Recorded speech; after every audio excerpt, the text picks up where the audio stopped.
Essentially, it's instead of using conventional regulation or mandation, you use small changes, often what's called the choice architecture, or around a given issue, in order to encourage someone to make the choice, or make it easy to make the choice which they would otherwise have wanted to do.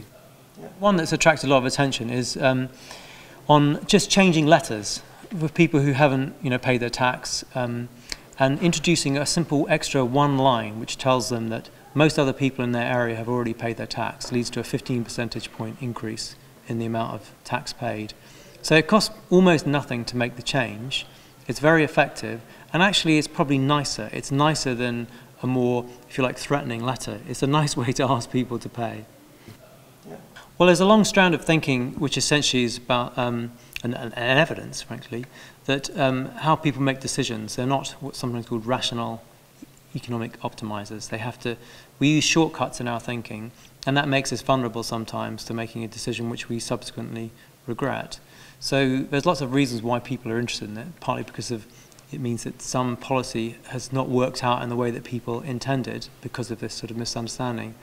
I mean, in the UK at least, there are two other reasons that drive interest at the moment. One is austerity. There's just not money around, so people are interested in what can you do which doesn't cost money.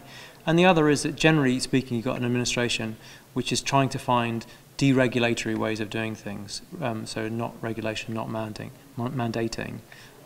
So all those things come together to provide quite a rich environment within which to use nudging type approaches.